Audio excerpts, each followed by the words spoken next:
entenderam equivocadamente a questão e acabam agindo, como afirma Collins, de modo arquetipicamente pós-moderno ao reduzir o conceito às experiências individuais, em vez de refletirem sobre locus social. Por isso, seria igualmente um equívoco dizer que essa teoria perde validade diante da existência de indivíduos reacionários pertencentes a grupos oprimidos. E assim seria porque Collins não está negando a perspectiva individual, mas dando ênfase ao lugar social que ocupam a partir da matriz de dominação. Por mais que sujeitos negros sejam reacionários, por exemplo, eles não deixam de sofrer com a opressão racista. O mesmo exemplo vale para outros grupos subalternizados. O contrário também é verdadeiro, por mais que pessoas pertencentes a grupos privilegiados sejam conscientes e combatam arduamente as opressões, elas não deixarão de ser beneficiadas, estruturalmente falando, pelas opressões que infligem a outros grupos. O que estamos questionando é a legitimidade que é conferida a quem pertence ao grupo localizado no poder. Obviamente que esses indivíduos reacionários pertencentes a grupos oprimidos estão legitimando opressões ao proferirem certos discursos. Seria, então, necessário o combate a esses discursos, sem sombra de dúvida.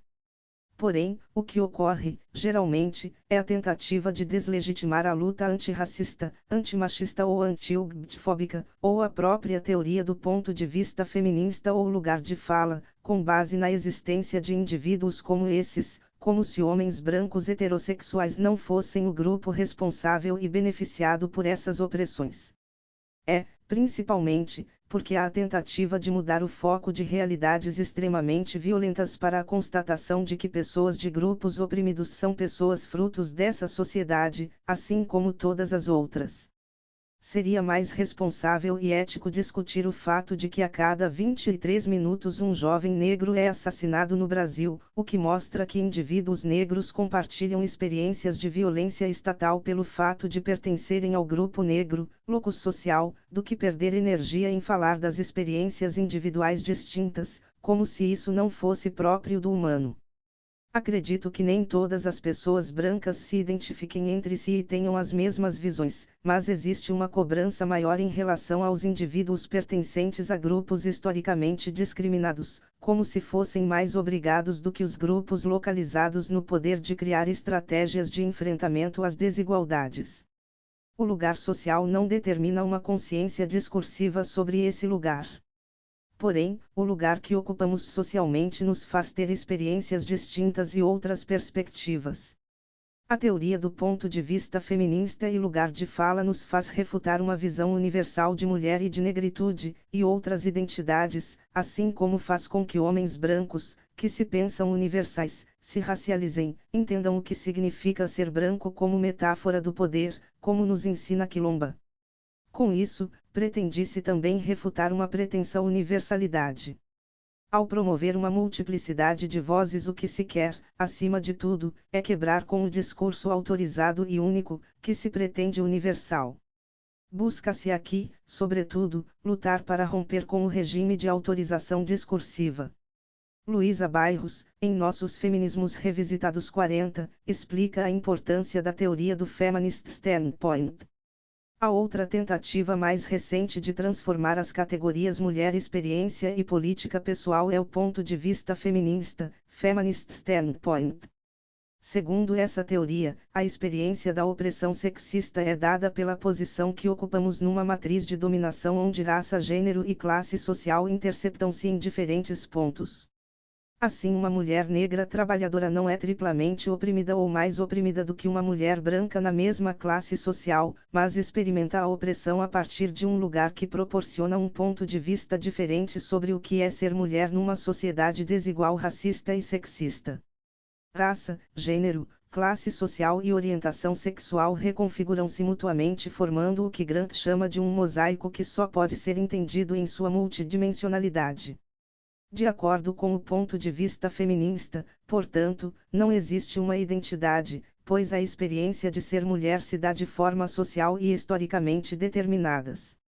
Considero essa formulação particularmente importante não apenas pelo que ela nos ajuda a entender diferentes feminismos, mas pelo que ela permite pensar em termos dos movimentos negro e de mulheres negras no Brasil. Este seria fruto da necessidade de dar expressão a diferentes formas da experiência de ser negro, vivida através do gênero, e de ser mulher, vivida através da raça, o que torna supérfluas discussões a respeito de qual seria a prioridade do movimento de mulheres negras, luta contra o sexismo ou contra o racismo. Já que as duas dimensões não podem ser separadas. Do ponto de vista da reflexão e da ação políticas, uma não existe sem a outra. Bairros, 1995, p. 461. Essa explicação de Bairros é valiosa porque nos ajuda a refutar o que costumam chamar de competição de opressões. A autora nos ensina que o debate é sobre a posição ocupada por cada grupo, entendendo o quanto raça, gênero, classe e sexualidade se entrecruzam, gerando formas diferentes de experienciar opressões. Justamente por isso não pode haver hierarquia de opressões, pois sendo estruturais, não existe preferência de luta. É preciso pensar ações políticas e teorias que deem conta de considerar que não pode haver prioridades, já que essas dimensões não podem ser pensadas de forma separada. Costumo brincar que não posso dizer que luto contra o racismo e amanhã, às 14h25, se der tempo, eu luto contra o machismo, pois essas opressões agem de forma combinada. Sendo eu mulher e negra, essas opressões me colocam em um lugar maior de vulnerabilidade. Portanto, é preciso combatê-las de forma indissociável. Ressalto que Collins não fala especificamente sobre lugar de fala, apesar de algumas traduções para o português darem este significado quando traduzem o termo standpoint, mas a nossa hipótese é a de que, a partir da teoria do ponto de vista feminista, podemos entender também o lugar da fala 41. A partir de Spivak, Alcoff e Quilomba vamos nos aprofundar ainda mais sobre o conceito. Spivak é uma das autoras importantes para se pensar lugar de fala. Sua obra Pode o Subalterno Falar, publicada pela primeira vez em 1985, originalmente como um artigo, com o subtítulo Especulações sobre os sacrifícios das viúvas, traz reflexões importantes sobre como o silêncio é imposto a sujeitos que foram colonizados. A professora indiana é um importante nome do pensamento pós-colonial, que, resumidamente, pretende questionar e interrogar os fundamentos da epistemologia dominante e evidenciar os sabers produzidos por grupos que foram subalternizados em territórios coloniais. Spivak, assim como Beauvoir e Quilomba, também pensa a categoria do outro, afirmando a dificuldade dos intelectuais franceses contemporâneos em pensar esse outro como sujeito, pois, para a autora, estes pensariam a constituição do sujeito como sendo a Europa 42. A intelectual problematiza o fato, mesmo sendo uma grande interlocutora de Foucault 43, de que autores como Foucault e Deleuze, por exemplo, não rompem totalmente com o discurso hegemônico ao terem a Europa como centro de análise. É impossível para os intelectuais franceses contemporâneos imaginar o tipo de poder e desejo que habitaria o sujeito inominado do outro da Europa. Não é apenas o fato de que tudo o que lê um crítico ou não esteja aprisionado no debate sobre a produção desse outro, apoiando ou criticando a constituição do sujeito como sendo a Europa. Spivak, 2010, p. 45 e 46. Spivak concorda com Foucault no que diz respeito a pensar a existência de um sistema de poder que inviabiliza, impede e invalida sabers produzidos por grupos subalternizados. Foucault afirmava que as massas podiam falar por si, mas entendia que existia uma interdição para que essas vozes pudessem ser ouvidas. O filósofo francês acreditava que o papel do intelectual era analisar as relações de poder, entendendo que seu papel não era ser representante daqueles que lutavam. Spivak pensadora acredita que os grupos oprimidos podem e devem falar por si, mas afirma que o filósofo francês pensou esses grupos tendo como base o contexto europeu, citando, para elucidar seu argumento, o caso das viúvas indianas que são obrigadas ao sacrifício, um ritual chamado imolação, e que estariam num lugar muito mais difícil de poderem falarem por si mesmas. Além disso, para a autora indiana, os intelectuais, por não serem esses sujeitos oprimidos, tornam-se transparentes nessa corrida de revezamento, pois eles simplesmente fazem uma declaração sobre o sujeito não representado e analisam o funcionamento do poder e desejo. Spivak, 2010, p. 44. Mas, quem poderia falar, então? O subalterno não pode falar. Não há valor algum atribuído à mulher negra, pobre como um item respeitoso na lista de prioridade globais. A representação não definhou. A mulher como uma intelectual tem uma tarefa circunscrita que ela não deve rejeitar com um floreio. Spivak, 2010, p. 126. Essa citação de Spivak nos ensina sobre como grupos subalternos não têm direito à voz, por estarem num lugar no qual suas humanidades não foram reconhecidas. Por pertencerem à categoria daqueles que não importam. 44, para usar uma expressão da filósofa estadunidense Judith Butler.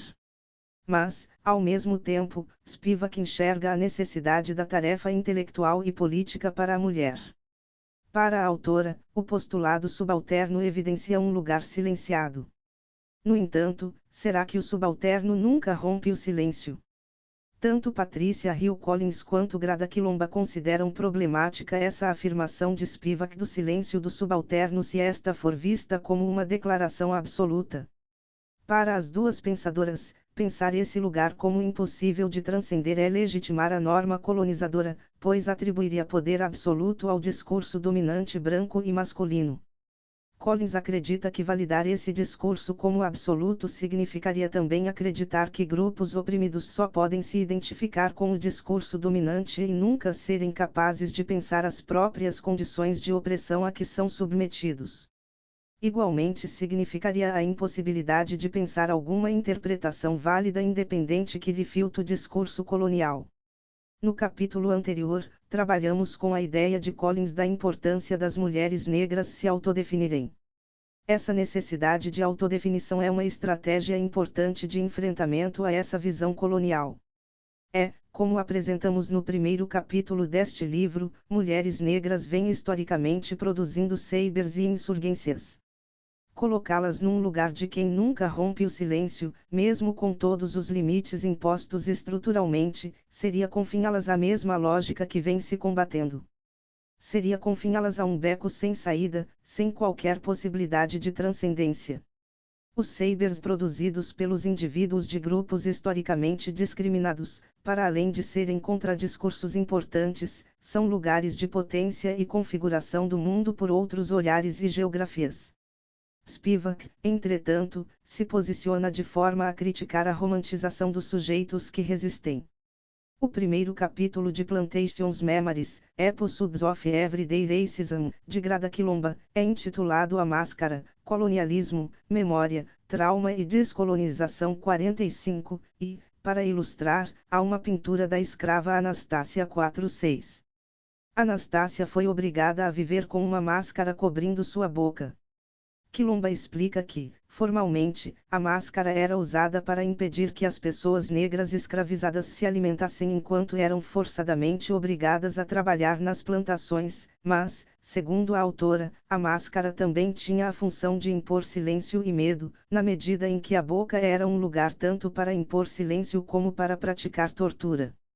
Interessante notar que a escritora negra brasileira Conceição Evaristo, ganhadora do Prêmio Jabuti com sua obra Olhos d'Água, faz um diálogo interessante com o que Grada Quilomba diz, e podemos afirmar que também discorda de Spivak no sentido de acreditar na quebra do silêncio instituído. Em uma entrevista ao site Carta Capital, ela diz: aquela imagem da escrava Anastácia, eu tenho dito muito que a gente sabe falar pelos orifícios da máscara e às vezes a gente fala com tanta potência que a máscara é estilhaçada. E eu acho que o estilhaçamento é um símbolo nosso, porque nossa fala força a máscara. 47. Para além da questão concreta daquela mulher ser obrigada a calar-se, a usar um artefato em sua boca, Quilomba pensa essa máscara como a afirmação do projeto colonial. Vê essa máscara como a mask of speechless, em tradução literal a máscara daquelas que não podem falar. Nessa perspectiva, essa máscara legitima a política de silenciar os outros, afirma a pensadora. As perguntas que a autora faz nesse capítulo são importantes para a nossa reflexão de quem pode falar. Questiona, quem pode falar, o que acontece quando nós falamos, e sobre o que é nos permitido falar. Esses questionamentos são fundamentais para que possamos entender lugares de fala. dentro desse projeto de colonização, quem foram os sujeitos autorizados a falar?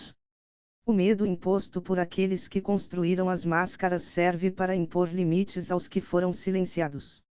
Falar, muitas vezes, implica receber castigos e represálias, e justamente por isso, muitas vezes, prefere-se concordar com o discurso hegemônico como modo de sobrevivência. Se falamos, podemos falar sobre tudo ou somente sobre o que nos é permitido falar. Numa sociedade suprematista branca e patriarcal, mulheres brancas, mulheres negras, homens negros, pessoas transexuais, lésbicas, gays podem falar do mesmo modo que homens brancos cis heterossexuais. Existe o mesmo espaço e legitimidade.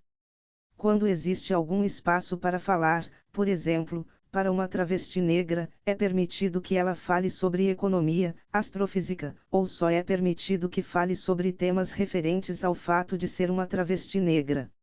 Sabers construídos fora do espaço acadêmico são considerados sabers. Quilomba nos incita a pensar sobre quais são os limites impostos dentro dessa lógica colonial e nos faz refletir sobre as consequências da imposição da máscara do silêncio. A máscara, portanto, suscita muitas questões: por que a boca do sujeito negro deve ser presa? Por que ela ou ele deve ser silenciado? O que poderia dizer o sujeito negro se sua boca não fosse selada? E o que o sujeito branco deveria ouvir? Há um medo apreensivo de que, se o sujeito colonial falar, o colonizador terá que escutar. Ela seria forçado a um confronto desconfortável com as verdades dos outros. Verdades que foram negadas, reprimidas e mantidas em silêncio, como segredos. Eu gosto dessa frase quieto na medida em que é forçado a. Essa é uma expressão das pessoas da diáspora africana que anuncia como alguém está prestes a revelar o que se supõe ser um segredo. Segredos como a escravidão. Segredos como o colonialismo. Segredos como o racismo. Quilomba, 2012, p. 20, 48. Quilomba toca num tema essencial quando discutimos lugares de fala: é necessário escutar por parte de quem sempre foi autorizado a falar. A autora coloca essa dificuldade da pessoa branca em ouvir, por conta do incômodo que as vozes silenciadas trazem, do confronto que é gerado quando se rompe com a voz única. Necessariamente, as narrativas daquelas que foram forçadas ao lugar do outro serão narrativas que visam trazer conflitos necessários para a mudança. O não ouvir é a tendência a permanecer num lugar cômodo e confortável daquele que se intitula poder falar sobre os outros, enquanto esses outros permanecem silenciados. Ainda segundo Quilomba, o medo branco em não ouvir o que o sujeito negro pode eventualmente revelar pode ser articulado com a noção freudiana de repressão, no sentido de afastar algo e mantê-lo à distância da consciência. Ideias e verdades desagradáveis seriam mantidas fora da consciência por conta da extrema ansiedade, culpa e vergonha que elas causam. Mais além, o medo branco ou manter-se inconsciente diante dessas verdades e realidades protegeria o sujeito branco de ter que lidar com os conhecimentos dos outros. A autora segue afirmando que, uma vez confrontado com os segredos coletivos e verdades desagradáveis da história muito suja 49, os sujeitos brancos, geralmente, argumentam não saber, não conhecer, não lembrar, não acreditar ou não ter sido convencido. Essas expressões seriam parte desse processo de repressão de manter essas verdades esquecidas. Falar de racismo, opressão de gênero, é visto geralmente como algo chato, mimimi ou outras formas de deslegitimação. A tomada de consciência sobre o que significa desestabilizar a norma hegemônica é vista como inapropriada ou agressiva, porque aí se está confrontando o poder. Minha resposta ao racismo é raiva. Eu vivi boa parte da minha vida com essa raiva, ignorando-a, me alimentando dela, aprendendo a usar antes que jogasse minhas visões no lixo. Uma vez fiz isso em silêncio, com medo do peso. Meu medo da raiva não me ensinou nada. O seu medo dessa raiva também não vai te ensinar nada. Audre Lorde 50. Um dos equívocos mais recorrentes que vemos acontecer é a confusão entre lugar de fala e representatividade.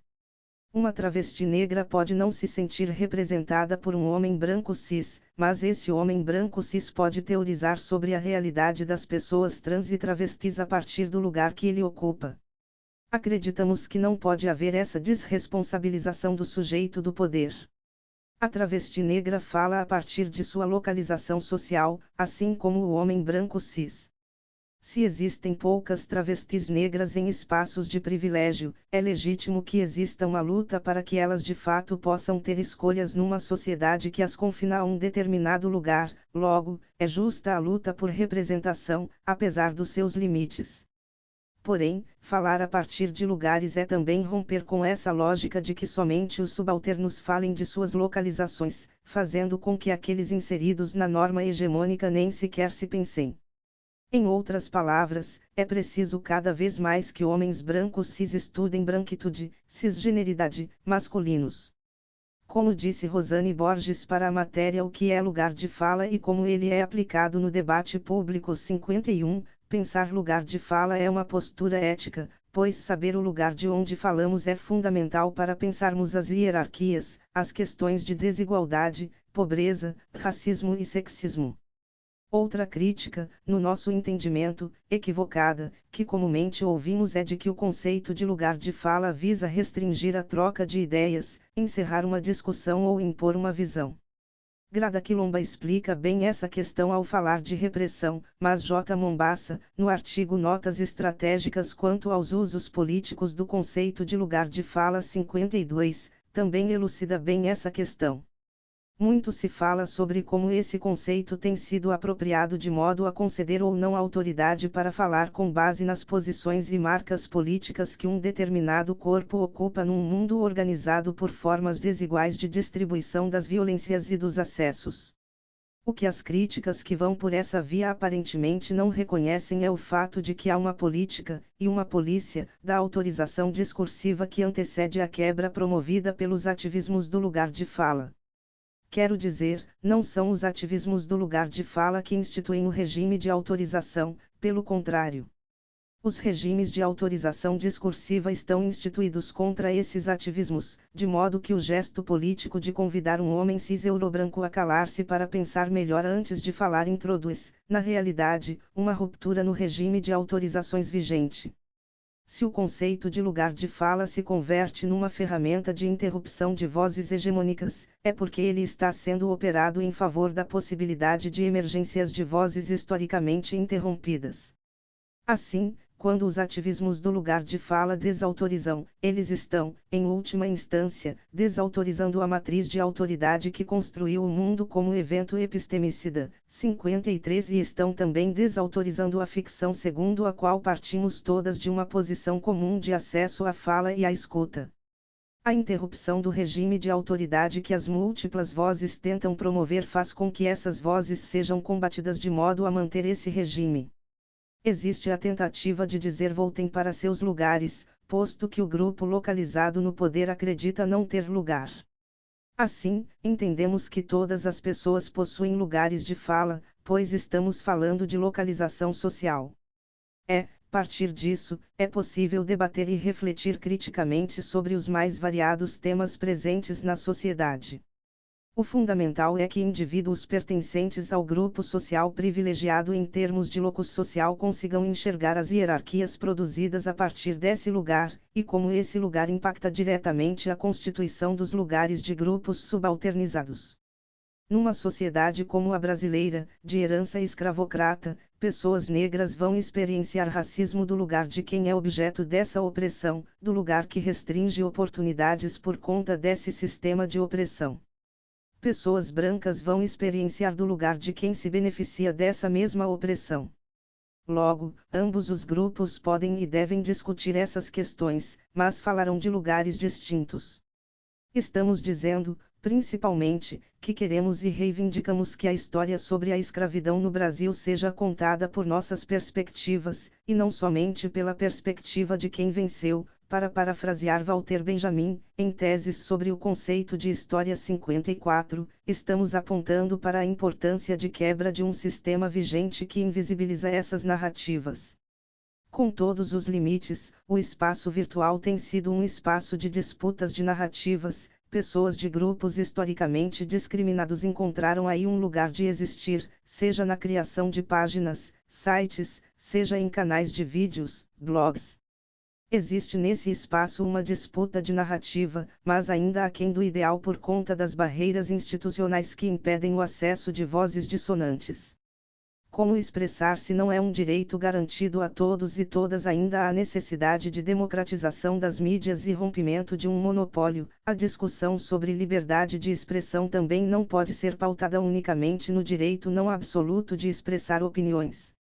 Friso que mesmo diante dos limites impostos, vozes dissonantes têm conseguido produzir ruídos e rachaduras na narrativa hegemônica, o que muitas vezes, desonestamente, faz com que essas vozes sejam acusadas de agressivas por lutarem contra a violência do silêncio imposto.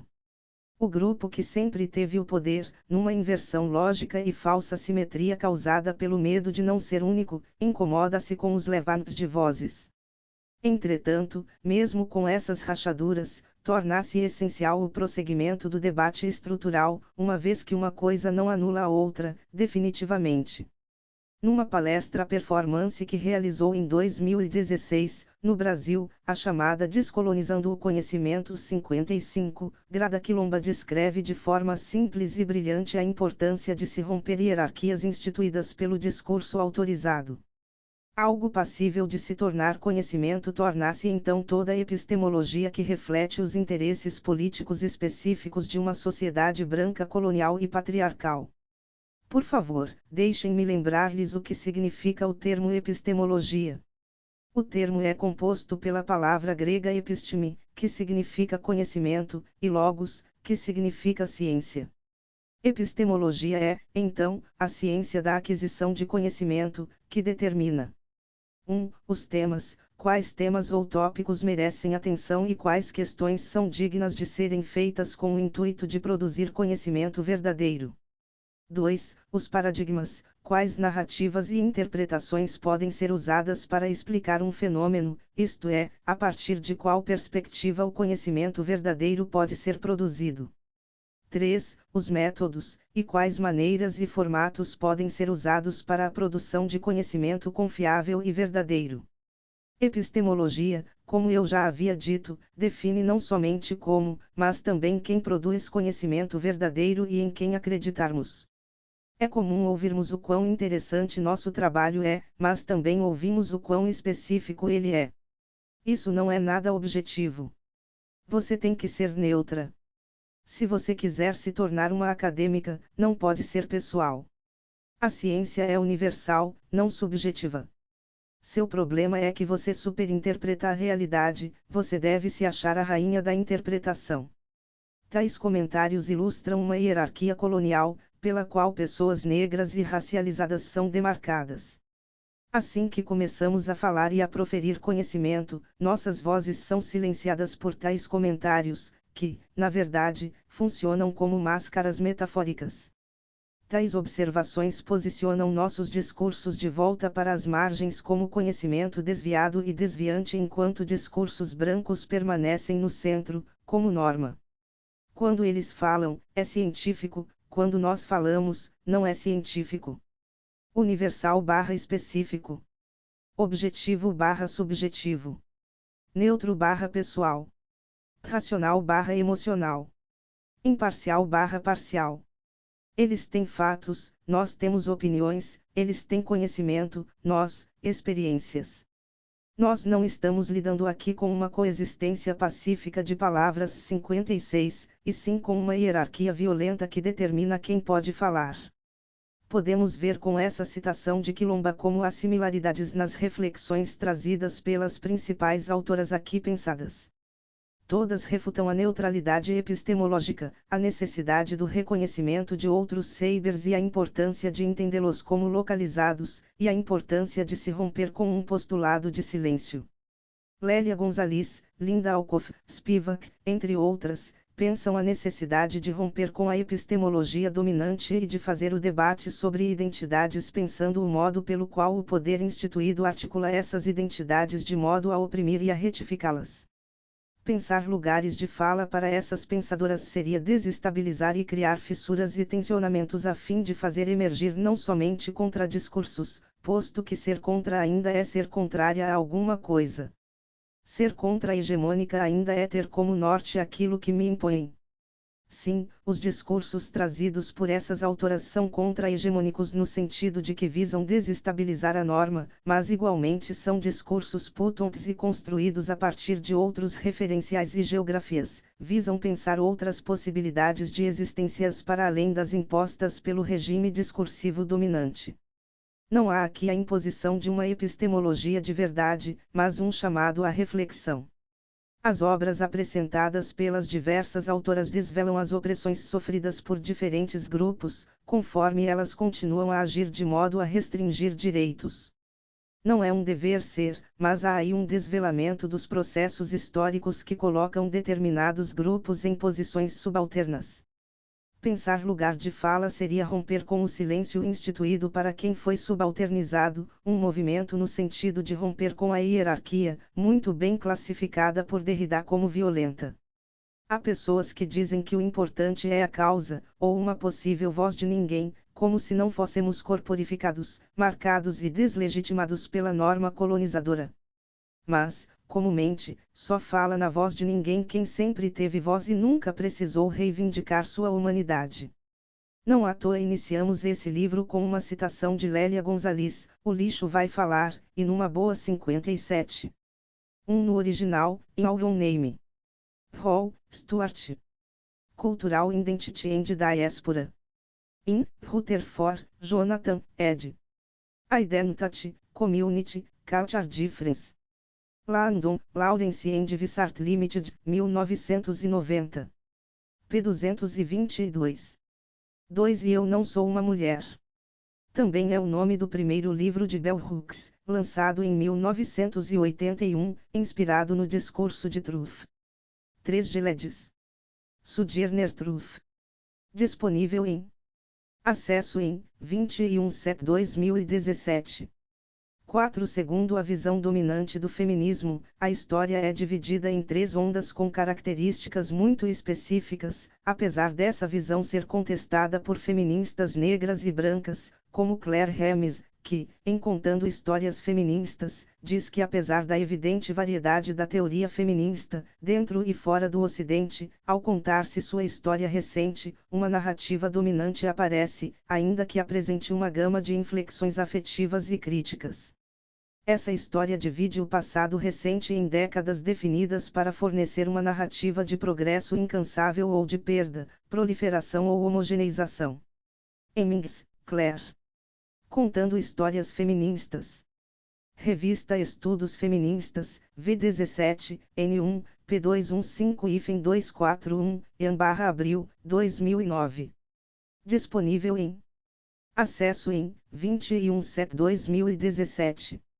Recomendo também, para maior compreensão, o livro Breve História sobre o Feminismo no Brasil, de Maria Amélia de Almeida Teles. 5. Por mais que não a considerem feminista na acepção do termo. 6. Nascida Glória J. Vatkin, essa intelectual negra assume o nome de sua avó e prefere que seja escrito assim, em minúsculo. 7. Xavier, Giovana. Feminismo, direitos autorais de uma prática linda e preta. Folha de S. Paulo, 19 de julho 2017. Disponível em acesso em 25/7/2017. 8. No original. When I saw the women on the stage. At the Women's Suffrage Convention. The other day. I thought. What kind of reformers be you? With goose wings on your heads. As if you were going to fly. And dressed in such ridiculous fashion. Talking about reform and women's rights. Tell me, you had better reform yourselves first. But Sojourner is an old body. And will soon get out of this world into another. And wants to say when she gets there. Lord, I have done my duty. And I have told the whole truth. And kept nothing back. All poetry. On woman's dress. Disponível em Acesso em 25/7/2017. 9 Harriet Jacobs, assim como Truth, foi uma ex-escravizada que lutou no movimento abolicionista dos Estados Unidos. Ela teve sua autobiografia publicada sob o título Incidents in the Life of a Slavery Girl, com o pseudônimo de Linda Brent, no qual relata abusos e violências que negras escravizadas sofriam. Des Haraway sustenta que todos os conhecimentos são situados, social e historicamente, e, portanto, parciais. Porém, isso não significa dizer que, para Haraway, é preciso que se abandone todo e qualquer critério de objetividade. Ao contrário, Haraway ocupa-se de fortalecer uma noção de objetividade em vez de concordar com a crítica feminista pós-moderna. Haraway, Dona. Sabers localizados, a questão da ciência para o feminismo e o privilégio da perspectiva parcial. Cadernos Pago, N5, 1995. Disponível em acesso em 18/7/2017. 11 A feminista Gloria Anzaldúa também propõe uma insurgência contra a gramática narrativa enfatizando o chicano. O espanhol chicano é uma língua fronteiriça que se desenvolveu naturalmente. Mudança, evolução, enriquecimento de palavras nuevas por invenção ou adopção tem criado variantes do espanhol chicano, uma nova linguagem. A linguagem que corresponde ao modo de viver. O espanhol chicano não é incorreto, é uma língua viva. Anzaldúa, Glória. Como domar uma língua selvagem. Cadernos de Letras da UF, Doce e Difusão da Língua Portuguesa, N39, p. 307, 2009. Disponível em acesso em 26/7/2017. 12 Ver mais em Hooks, Bell. Ensinando a transgredir, a educação como prática da liberdade. São Paulo, Martins Fontes, 2013. 13 Hooks, Bell. Intelectuais negras. Disponível em acesso em 25/7/2017. 14 no original. I am not going away. I am going to stay here. And stand the fire. All poetry. Theo the Preachers, The Second Advent Doctrines. Disponível em acesso em 26/7/2017. 15 Má-fé no sentido estrito sartreano.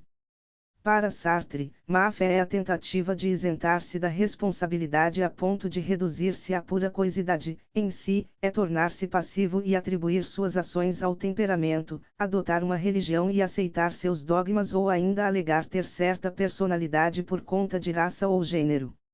Não é uma mentira a qual o sujeito esconde a verdade de alguém, mas quando esconde de si mesmo. A má-fé, como dissemos, é mentir a si mesmo. Por certo, para quem pratica a má-fé, trata-se de mascarar uma verdade desagradável ou apresentar como verdade um erro agradável. A má-fé tem na aparência, portanto, a estrutura da mentira. Só que isso muda tudo na má-fé. Eu mesmo escondo a verdade de mim mesmo. Sartre, Jean Paul. O Ser e o Nada, Ensaio de Ontologia Fenomenológica. Tradução de Paulo Perdigão. Petrópolis, Vozes, 1997.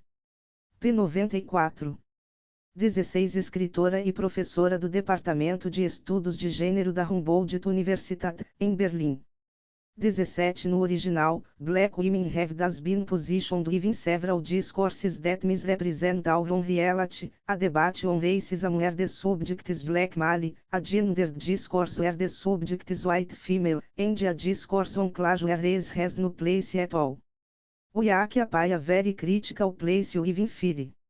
It is because of this ideological lack, argues Raid Safia Mirza, 1997, that black women inhabit an empty space, a space that overlaps the margins of race and gender, the so-called fed space.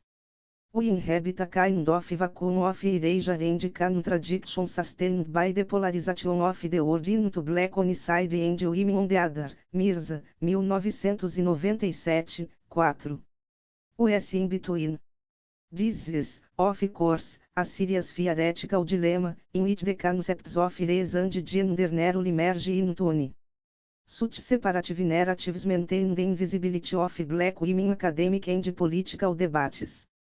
18 Quilomba, Grada. Plantation Memories, Episodes of Everyday Racism. Minster, Rastverleg, 2012. Disponível em acesso em 25/7/2017.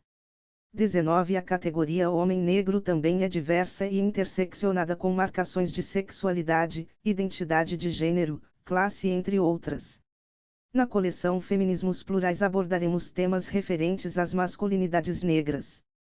20 Pinheiro, Lima Jr. Fontoura, Silva. Mulheres e Trabalho, breve análise do período 2004-2014. IP, Brasília, N24, Mar, 2016. Disponível em acesso em 25/7/2017. 21 Weiselfs, Júlio Jacobo. Mapa da Violência 2015, Homicídio de Mulheres no Brasil. Brasília, Flasco Brasil. Disponível em acesso em 25/7/2017. 22 Werneck, Jurema.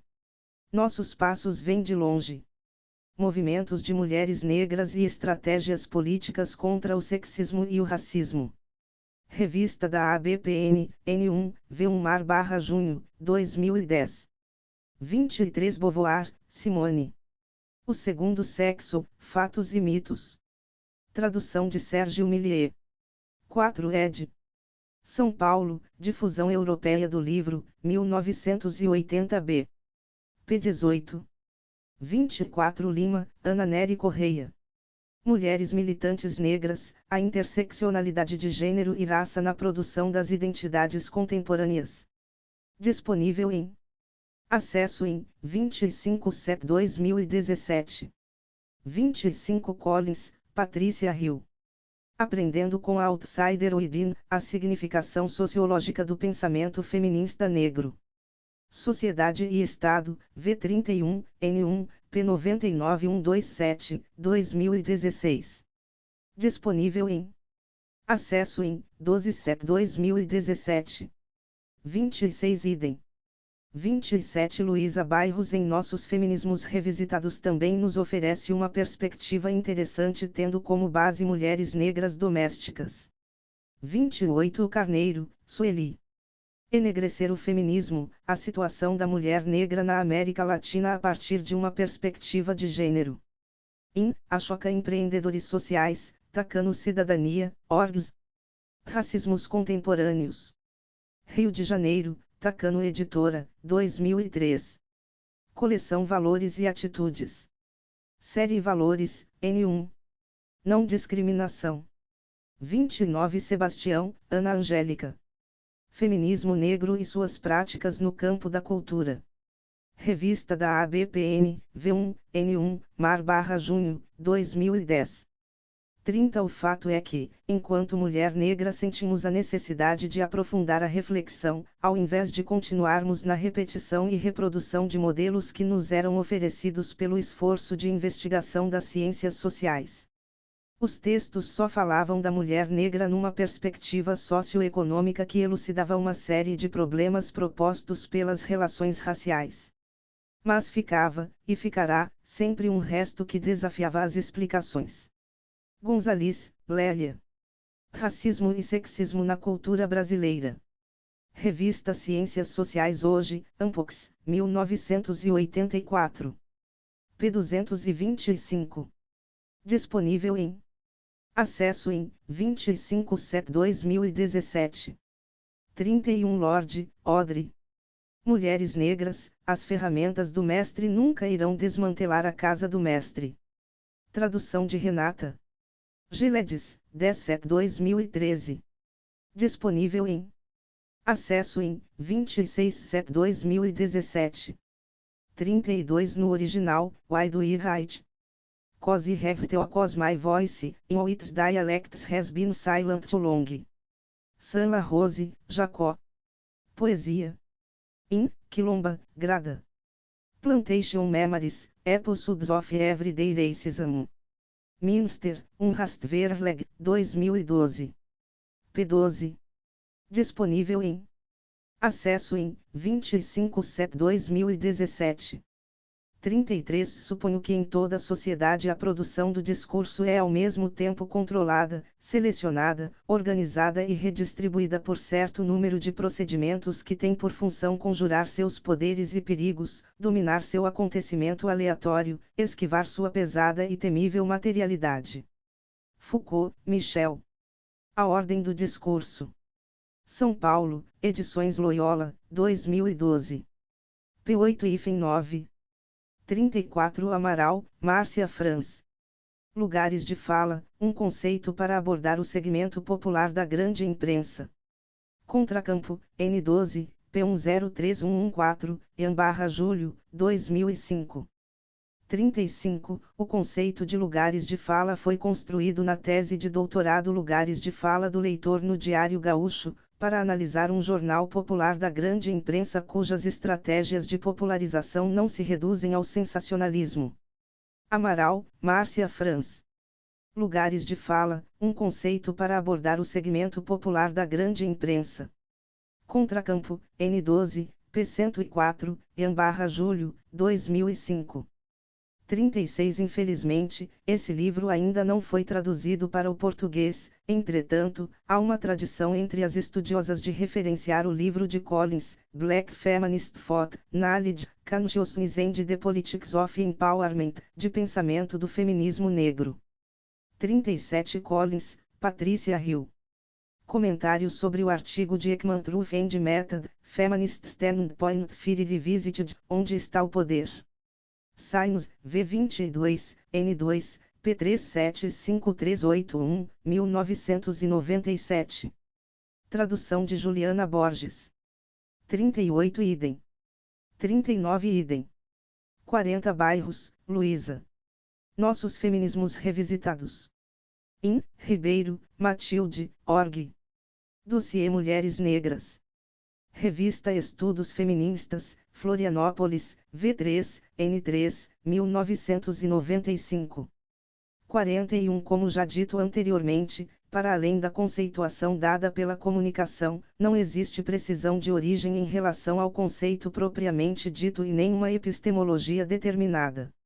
Nossa hipótese é que a partir dos estudos das autoras aqui citadas seja possível conceitualizar e ampliar o entendimento. 42. O outro como sujeito é inacessível para Foucault e Deleuze. Spivak, Gayatri. Pode o subalterno falar? Belo Horizonte, editora UFMG, 2010. p54. 43. Ora, o que os intelectuais descobriram recentemente é que as massas não necessitam deles para saber, elas sabem perfeitamente, claramente, muito melhor do que eles, e elas o dizem muito bem. Mas existe um sistema de poder que barra, proíbe, invalida esse discurso e esse saber. O papel do intelectual não é mais o de se colocar um pouco na frente ou um pouco de lado para dizer a muda verdade de todos, é antes o de lutar contra as formas de poder exatamente onde ele é, ao mesmo tempo, o objeto e o instrumento, na ordem do saber, da verdade, da consciência, do discurso. Foucault, Michel. Os intelectuais e o poder. In, Microfísica do Poder. Rio de Janeiro, Edições Graal, 2004. p71. 44. Expressão utilizada pela filósofa estadunidense Judith Butler para se referir a grupos historicamente discriminados. 45. No original, The Mask, Colonialism, Memory, Trauma and Decolonization. 46. Seu nome africano é desconhecido. Não há precisão histórica sobre sua origem, mas acredita-se que Anastácia foi filha do rei Quimbundo, nascida em Angola e levada à força para a Bahia durante a escravidão ou que ela foi uma princesa Nagô/Yoruba antes do processo de escravização. 47. Ribeiro, Djamila. Conceição Evaristo, nossa fala estilhaça a máscara do silêncio. Carta Capital, 13 de maio 2017. Disponível em acesso em 28/7/2017. 48. No original, The Mask, therefore, raises many questions. Why must the mouth of the black subject be fastened? Why must your be silenced? What could the black subject say if her or his mouth were not sealed? And what would the white subject have to listen to? There is an apprehensive fear that if the colonial subject speaks, the colonizer will have to listen. She would be forced into an uncomfortable confrontation with others truths. Truths that have been denied, repressed and kept quiet, as secrets. I'd like this phrase quiet as it is kept. It is an expression of the African diasporic people that announces how someone is about to reveal what is presumed to be a secret. Secrets like slavery. Secrets like colonialism. Secrets like racism. 49 Uma expressão utilizada pela escritora Toni Morrison, primeira mulher negra a ganhar o Nobel de Literatura, em 1993. Morrison assim descreve seu trabalho como trazendo luz ao negócio sujo do racismo. Quilomba, Grada. Plantation Memories, Episodes of Everyday Racism. Minster, Rastverleg, 2012. p. 21. Disponível em acesso em 25/7/2017. 50 Lord, Audrey. Os usos da raiva, mulheres respondendo ao racismo. Tradução de Renata Giledes, 19 de maio 2013. Disponível em acesso em 28/7/2017. 51 Moreira, Mateus, Dias, Tatiana. O que é lugar de fala e como ele é aplicado no debate público. Nexo Jornal, 16 de 2017. Disponível em acesso em 21/7/2017. 52 Mombasa, J. Notas estratégicas quanto ao uso político do conceito de lugar de fala. Disponível em acesso em 15/7/2017. 53 Alia-se nesse processo de banimento social a exclusão das oportunidades educacionais, o principal ativo para a mobilidade social no país. Nessa dinâmica, o aparelho educacional tem se constituído, de forma quase absoluta, para os racialmente inferiorizados, como fonte de múltiplos processos de aniquilamento da capacidade cognitiva e da confiança intelectual. É fenômeno que ocorre pelo rebaixamento da autoestima que o racismo e a discriminação provocam no cotidiano escolar, pela negação aos negros da condição de sujeitos de conhecimento, por meio da desvalorização, negação ou ocultamento das contribuições do continente africano e da diáspora africana ao patrimônio cultural da humanidade, pela imposição do embranquecimento cultural e pela produção do fracasso e evasão escolar. A esses processos denominamos epistemicídio. Carneiro, Sueli. Epistemicídio. Giledes, 4/7/2017. Disponível em acesso em 21/7/2017. 54 Benjamin, Walter. Sobre conceito da história. Em Magia e Técnica, Arte e Política, Ensaios sobre Literatura e História da Cultura. Tradução de Sérgio Paulo Rouanet. 3 ed. São Paulo, Brasiliense, 1987. Obras escolhidas, V1. Disponível em acesso em 29/7/2017. 55 O Grada realizou a palestra Performance Descolonizando o Conhecimento e foi transcrita pelo Instituto Goethe. Disponível em acesso em 25/7/2017. 56 Derrida, Jacques. Positions. Chicago, University of Chicago Press, 1981. 57 Gonzalez, Lélia. Racismo e Sexismo na Cultura Brasileira. Revista Ciências Sociais Hoje, Ampox, 1984. p. 225. Disponível em acesso em 25/7/2017. Referências bibliográficas. Alcoff, Linda. Uma epistemologia para a próxima revolução. Sociedade e Estado. Brasília, N1, V31, /abril, 2016. Disponível em acesso em 25/7/2017. Anzaldúa, Glória. Como domar uma língua selvagem. Cadernos de Letras da UF, Doce e Difusão da Língua Portuguesa, N39, P297-309, 2009. Disponível em acesso em 26/7/2017. All Poetry. On Women's Dress. Disponível em acesso em 25/7/2017. All Poetry. The Preachers, The Second Advent Doctrines. Disponível em acesso em 26/7/2017. Amaral, Márcia Franz. Lugares de fala, um conceito para abordar o segmento popular da grande imprensa. Contracampo, N12, P103114, Em/Julho, 2005. Bairros, Luísa. Mulher Negra, o reforço da subordinação. In, Lovell, P. Org. Desigualdade racial no Brasil contemporâneo. Belo Horizonte, UFMG/CDPLAR, 1991. Bairros, Luísa. Nossos Feminismos Revisitados. In, Ribeiro, Matilde, Org. Revista Estudos Feministas, Dossiê Mulheres Negras, Florianópolis, V3, N3, 1995. Beauvoir, Simone. O Segundo Sexo, a Experiência Vivida. Tradução de Sérgio Millet. 4 ed. São Paulo, Difusão Europeia do Livro, 1980a. Beauvoir, Simone. O Segundo Sexo, Fatos e Mitos. Tradução de Sérgio Millet. 4 ed. São Paulo, Difusão Europeia do Livro, 1980b. Benjamin, Walter. Sobre conceito da história. In, Magia e Técnica, Arte e Política, Ensaios sobre Literatura e História da Cultura.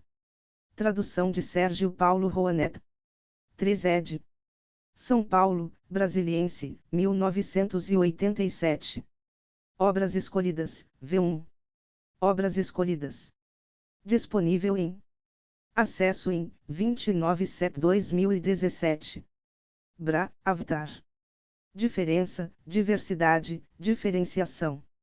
Cadernos Pago, V26, P329-376, Em/Junho, 2006. Carneiro, Sueli. Enegrecer o feminismo, a situação da mulher negra na América Latina a partir de uma perspectiva de gênero. In, Ashoka Empreendedores Sociais, Tacano Cidadania, Orgs. Racismos Contemporâneos. Rio de Janeiro, Tacano Editora, 2003. Coleção Valores e Atitudes, Série Valores, N1. Não discriminação. Carneiro, Sueli. Epistemicídio. Giledes, 047/2017. Disponível em acesso em 21/7/2017. Collins, Patrícia Hill. Aprendendo com a Outsider Within, a significação sociológica do pensamento feminista negro. Sociedade e Estado, V31, N1, P99127, 2016. Disponível em acesso em 12/7/2017. Collins, Patrícia Hill. Black Feminist Thought, Knowledge, Consciousness and the Politics of Empowerment. Nova York, Routledge, 2000. Collins, Patrícia Hill. Comentários sobre o artigo de Ekman Truth and Method, Feminist Standpoint Theory Revisited, Onde está o poder? Science, V22, N2, P3753881, 1997. Tradução de Juliana Borges. Crenshaw, Cade Marginalizing the Intersection of Race and Sex, a Black Feminist Critique of Anti-Discrimination Doctrine, Feminist Theory, and Anti-Racist Politics. Disponível em acesso em 15/7/2017. Crenshaw, Kimberlé. Documento para o encontro de especialistas em aspectos da discriminação racial relativos ao gênero. Revista Estudos Feministas, ano 10, Em/Julho, 2002.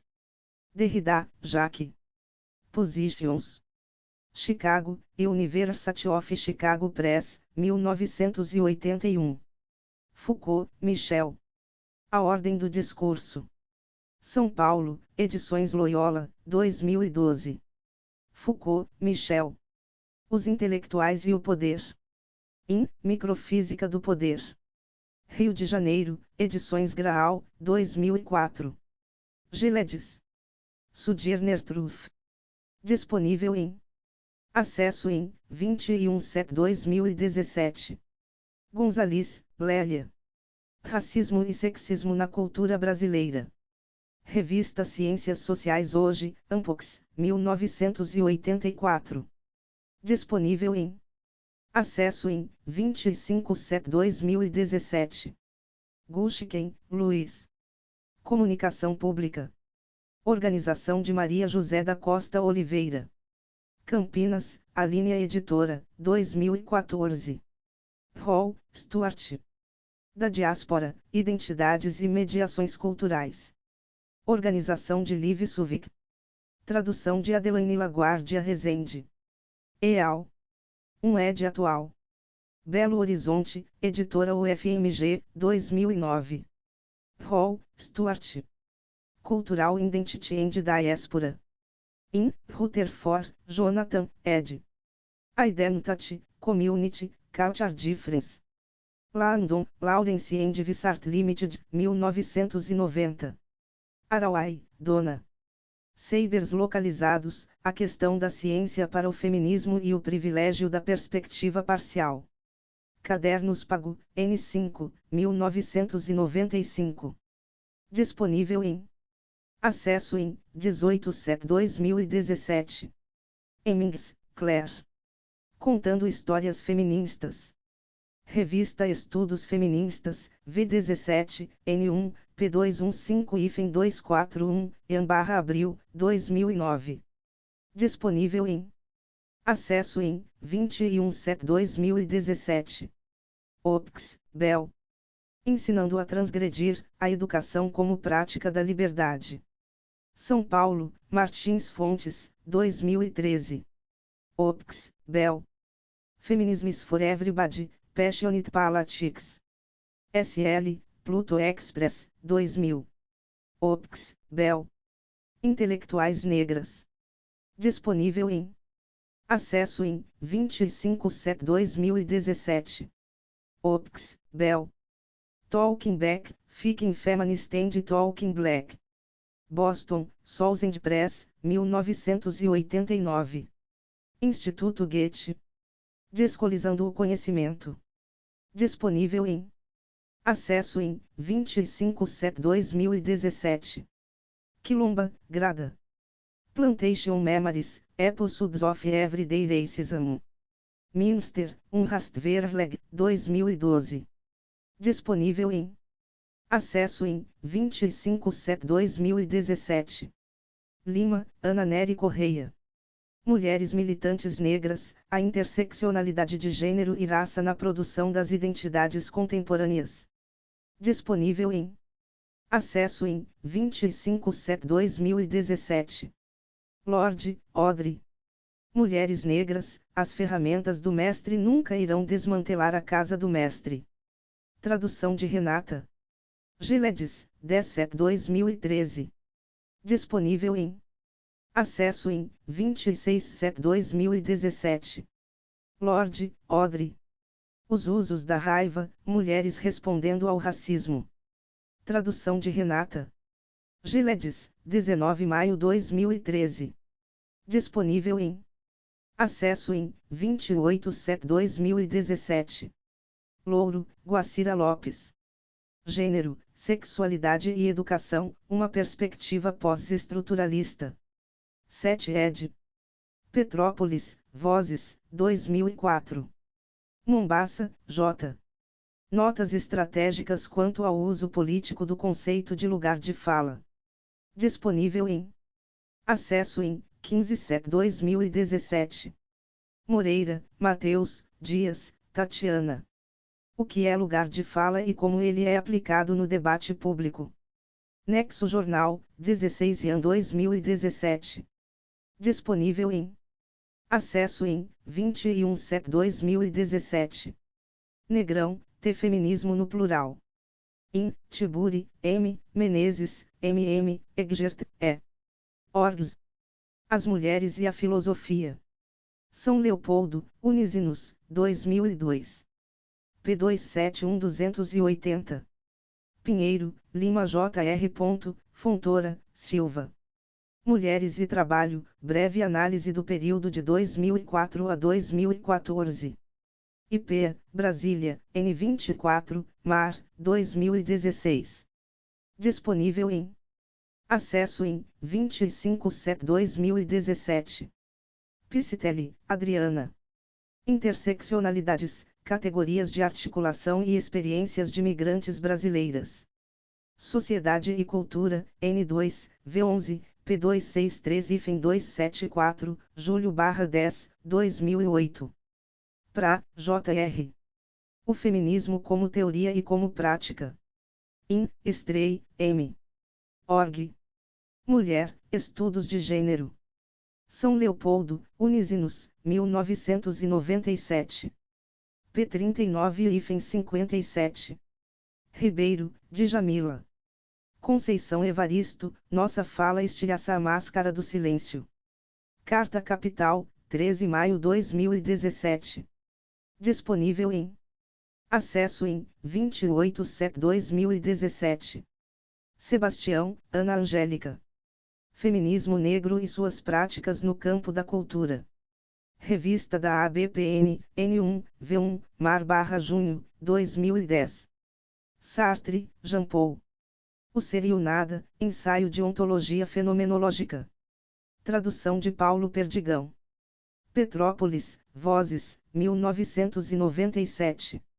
Sotero, Edilza Correia.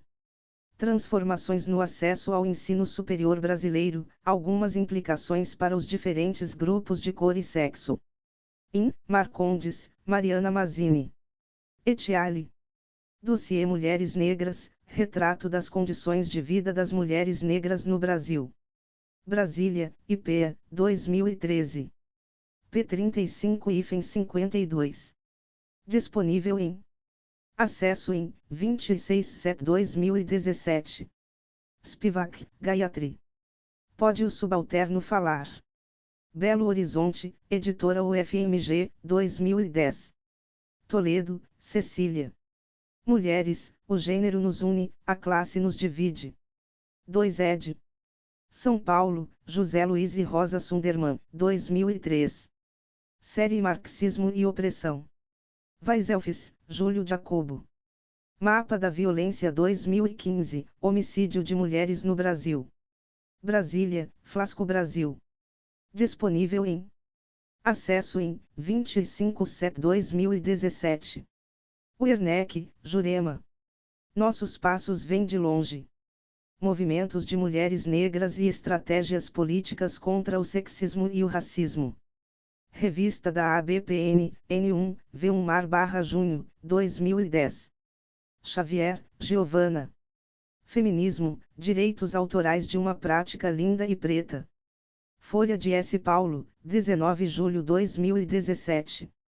Disponível em acesso em 25/7/2017.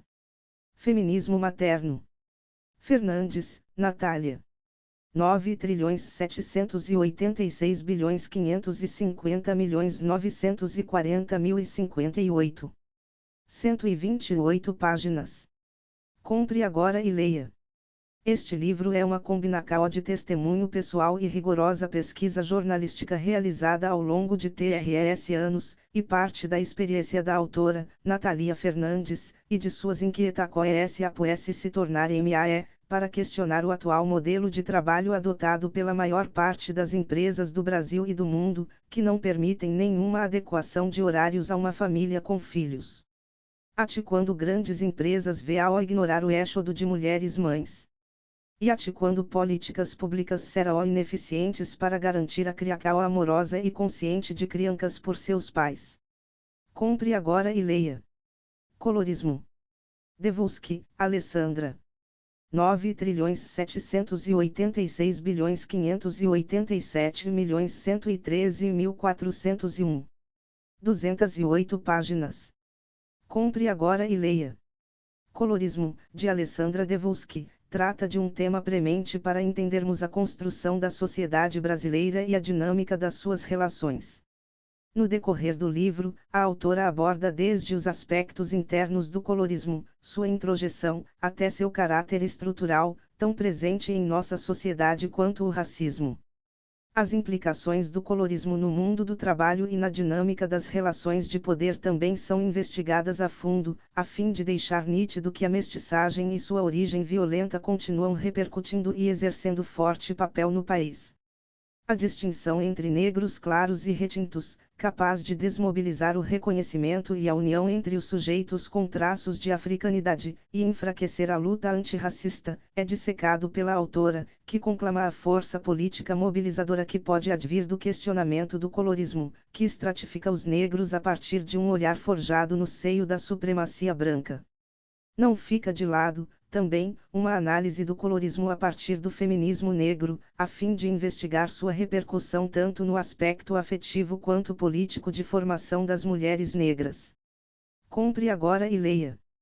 Pedagoginga, Autonomia e Mocambagem. Rosa, Alanda. 9.786.587.113.173.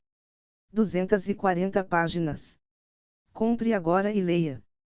Pedagoginga, Autonomia e Mocambagem se harmoniza a algumas esferas importantíssimas, a atenção filosófica, histórica e contextualizada sobre o que se convencionou chamar de culturas negras, a implementação consistente do ensino de história e de cultura destas matrizes de fontes africanas e de cabeças, pés e mãos pretas, o sonho suado de um movimento de educação popular autônomo nas periférias de São Paulo nesse começo do século XXI. Alanda Rosa apresenta e discute elementos fundamentais de nossa cultura, a partir de referenciais filosóficos e epistêmicos constitutivos de nossas linhagens, pilares, desafios e também contradições. E com essa perspectiva convida o leitor a refletir a respeito do fazer educativo. Assim, o autor apresenta uma nova proposta pedagógica, nova porém trançada a estéticas e fundamentos ancestrais, o que implica a autonomia de educadores e estudantes, bem como o compromisso genuíno com a cultura afro-brasileira. Eis um livro de reflexões, dúvidas, lâminas e ninhos sobre uma prática de anos em educação popular que tem como mote a experiência de organizar e concretizar cursos independentes nas nossas periférias de São Paulo, focados na vivência negra de ontem, do futuro, de hoje e a de tantas linhas, espirais e novelos do tempo que tecemos. O livro integra a coleção Insurgências, que nasce com o objetivo de partilhar e fazer girar reflexões e práticas comprometidas com formas diversas de pensar o mundo, as relações, os modos de aprender e de ensinar. Compre agora e leia. Mulheres Quilombolas. De Aldina, Selma dos Santos. 9.787.587.113.272. 168 páginas. Compre agora e leia. Vozes historicamente silenciadas encontram em mulheres quilombolas espaço para compartilhar sabers a partir de suas perspectivas, como faziam nossos ancestrais reunidos em torno do fogo, no ritual de transmissão e perpetuação de conhecimentos basilares para a comunidade. As autoras trazem para a roda uma diversidade de pautas em geral invisibilizadas na sociedade, contribuindo com suas visões de mundo, seus conhecimentos acadêmicos e suas experiências de vida para abrir novas possibilidades de debate. Assumindo o lugar de guardiãs dos sabers ancestrais, de lideranças políticas, de mulheres racializadas na sociedade, expõem em suas reflexões os muitos atravessamentos que a discussão em torno do que é ser mulher quilombola abarca.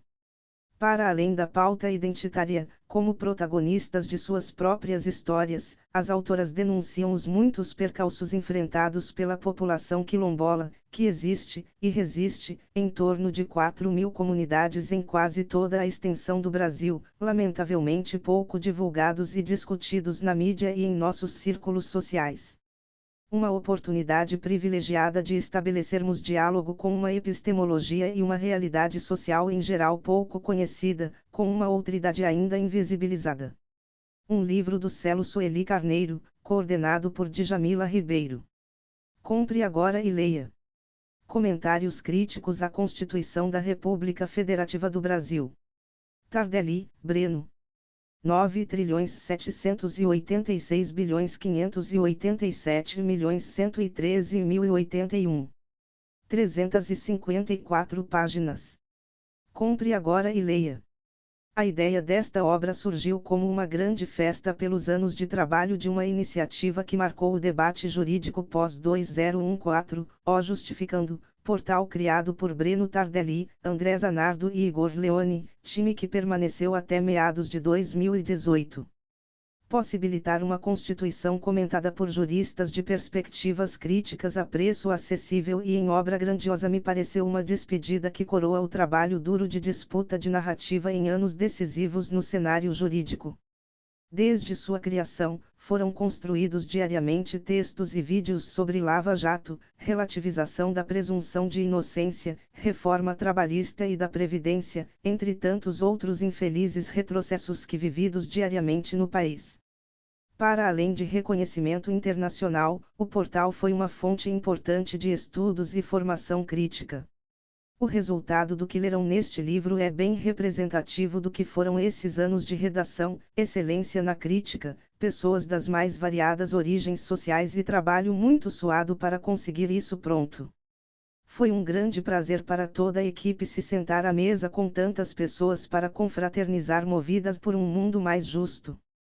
Nela, contribuíram juristas e intelectuais de outras áreas de renome no país, de diferentes matizes ideológicas críticas e regiões geográficas, uma tradição do site e foi pensando em honrá-la que as coordenações foram pensadas. Elas foram responsáveis pela escolha dos autores e autoras e pelo trabalho desenvolvido em conjunto com eles. Foram 4, cada qual com sua história e coerência dentro do que foi pensado o site. Compre agora e leia.